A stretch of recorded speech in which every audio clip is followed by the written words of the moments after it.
बिस्मिल्लाहिर्रहमानिर्रहीम। आप सबको इस चैनल में वेलकम किया जाता है। इससे पहले हमने what is auto correlation, difference between the serial and auto correlation and how can identify the positive and negative auto correlation. आज ऑटो कोरिलेशन का पार्ट 2 करते हैं। इसमें आज पढ़ेंगे कि रीजंस ऑफ ऑटो कोरिलेशन। ठीक है, ऑटो कोरिलेशन के रीज़न या सोर्सेज ऑफ ऑटो कोरिलेशन के ऑटो कोरिलेशन हमारे डेटे में कैसे आती है। ठीक है, अब स्टार्ट करते हैं। फर्स्ट आ गया स्पेसिफिकेशन बाइस।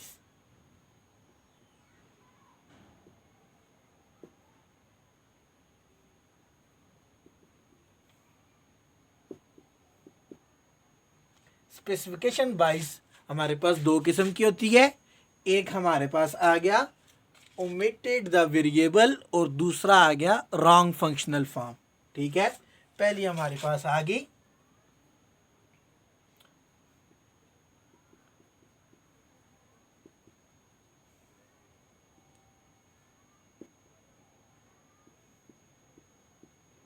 अब ओमिटेड द वेरिएबल का क्या मतलब है कि आपने जो रिग्रेशन रन की है या हमने जो रिग्रेशन रन की है उसमें हमने उसका जो इम्पॉर्टेंट वेरिएबल है, ठीक है, जो प्रॉपर मतलब जैसे quantity demand is a function of price. Price एक इम्पॉर्टेंट एंड इंडिपेंडेंट वेरिएबल है क्वांटिटी डिमांड का।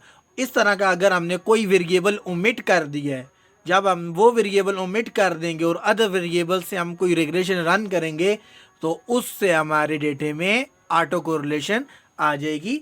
फॉर एग्जांपल जैसे हमने कहा है quantity demand is a function of price, तो हम प्राइस को ओमिट करके टेस्ट, वेदर या सब्स्टिट्यूट गुड्स या कम्प्लीमेंट्री गुड्स, अब इससे हम जब रिग्रेशन रन करेंगे जो हमारे पास प्राइस का इम्पैक्ट होगा वो किधर आ जाएगा, एरर टर्म में। ठीक है, जो एरर टर्म हमारी किस पे डिपेंड कर रही होगी, प्राइस के ऊपर। जब एरर टर्म प्राइस इंक्रीज होगी तो हमारी एरर टर्म में ज़्यादा इंक्रीज आएगी और प्राइस डिक्रीज होगी तो हमारी एरर टर्म में ज़्यादा डिक्रीज आएगी।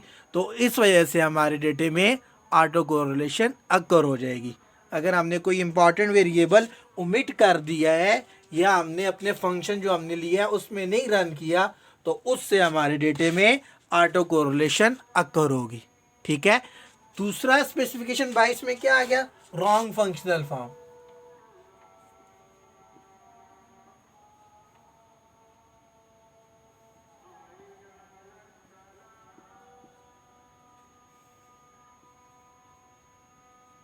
अब रॉन्ग फंक्शनल फॉर्म का क्या मतलब, अब रॉन्ग फंक्शनल फॉर्म का ये मतलब है कि हमारे जो रिग्रेशन रिक्वायर्ड है, जो हमने रिग्रेशन रन करनी है वो हमारे पास क्वाड्रेटिक रिग्रेशन है।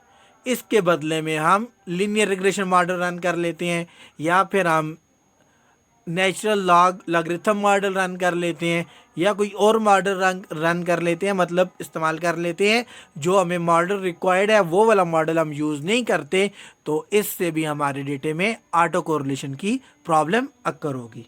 ठीक है, उसके बाद जो दूसरा सोर्स आ गया ऑटो कोरिलेशन का वो हमारे पास आ गया इनर्शिया।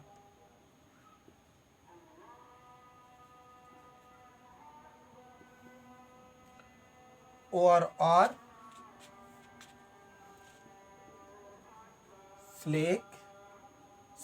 स्लैगनेस।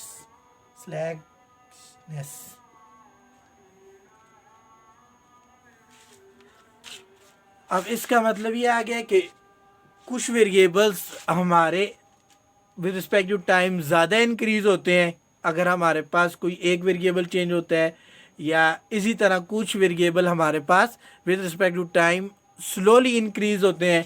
ठीक है, फॉर एग्जांपल जैसे बिजनेस साइकिल है, जब बूम का टाइम आता है, ठीक है, तो उस टाइम हमारी जीडीपी ग्रोथ भी बड़ा हाई इंक्रीज हो रहा होता है, उसका इनर्शिया तेज़ ज़्यादा रफ्तार होती है, मतलब उसका ग्रोथ रेट हाई होता है।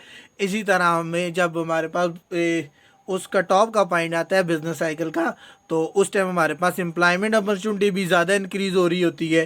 ठीक है, जॉब अपॉर्चुनिटी भी ज़्यादा इंक्रीज़ होती है। जब ये सिचुएशन होगी हमारे वेरिएबल की ग्रोथ ज़्यादा होगी, मतलब हाई इंक्रीज होगी स्पेसिफिक टाइम पीरियड में, तो उस टाइम भी हमारे डेटे में ऑटो कोरिलेशन अकर होगी।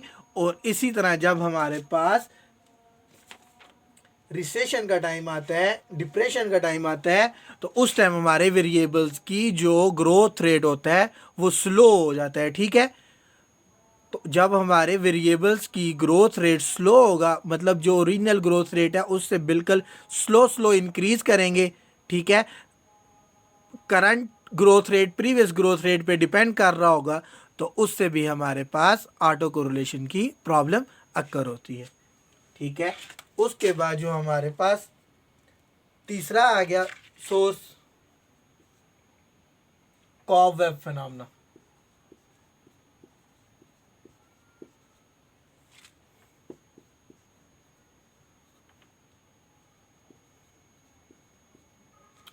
इसका क्या, इसमें कॉबवेब फिनोमेना में कहते हैं जो हमारे पास करंट आउटपुट होती है, करंट सप्लाई होती है, वो हमारी प्रीवियस ईयर की प्राइसेस पे डिपेंड करती है। For example, quantity supply is a function of prices of previous time period.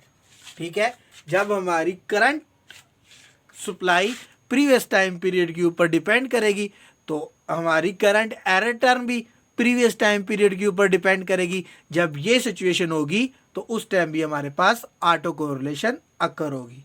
ठीक है, इसी तरह हमारे पास जो चौथा सोर्स है, लैग रिलेशनशिप, लैग्स। ठीक है, अब इसमें हमारे पास इंडिपेंडेंट वेरिएबल का लैग है। ठीक है, और लैग रिलेशनशिप हमारा डिपेंडेंट वेरिएबल अपने ही प्रीवियस डिपेंडेंट वेरिएबल के ऊपर डिपेंड कर रहा होता है। ठीक है, जैसे current consumption is depend upon the,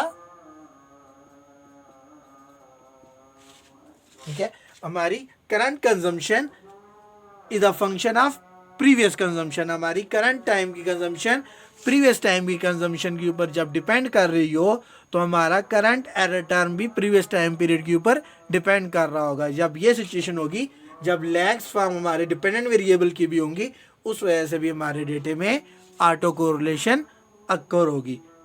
या फॉर एग्जांपल हम ऐसे कह सकते हैं कि हमने पिछले मंथ या पिछले ईयर कोई इवेंट्स आया है, उसमें हमने या पिछले मंथ हमने बहुत ज़्यादा कंजम्पशन कर ली है। ठीक है, अब करंट कंजम्पशन जो है वो प्रीवियस टाइम पीरियड की कंजम्पशन को हम देख के करेंगे। जो हमने प्रीवियस टाइम पीरियड में जो कंजम्पशन की है उसके मुताबिक करंट कंजम्पशन हमारी लो होगी। जो हमारा प्रीवियस कंजम्पशन का जो एक्सपेंडिचर है उसको हम करंट कंजम्पशन के एक्सपेंडिचर से फाइंड कर लेंगे, मतलब उसको रिमूव करेंगे, कम करेंगे। ठीक है, इसी तरह हमारी करंट कंजम्पशन जब प्रीवियस टाइम पीरियड कंजम्पशन के ऊपर डिपेंड करे, तो इसमें भी हमारे डेटे में ऑटो कोरिलेशन की प्रॉब्लम अकर हो जाती है।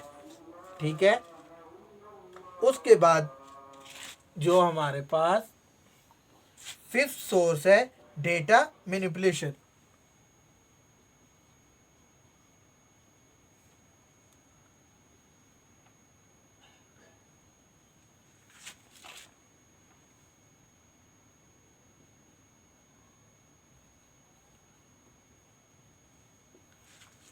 अब इसका क्या मतलब आ गया, डेटा मैनिपुलेशन का मतलब जब हम डेटा मैनिपुलेट कर रहे हो। ठीक है, जब डेटा हम जनरेट कर रहे हो, फॉर एग्जाम्पल हमने कोई डेटा कलेक्ट किया, डेटा जो हमारा मोस्टली कलेक्ट होता है क्वार्टरली कलेक्ट होता है। जब हम डेटे को क्वार्टरली से ईयरली में कन्वर्ट कर रहे हो या हम डेटा स्मूथिंग कर रहे हो, तो उस टाइम भी हमारे डेटे में ऑटो कोरिलेशन की प्रॉब्लम अकर होती है। ठीक है, जब हम डेटे को मैनिपुलेट कर रहे हो, डेटा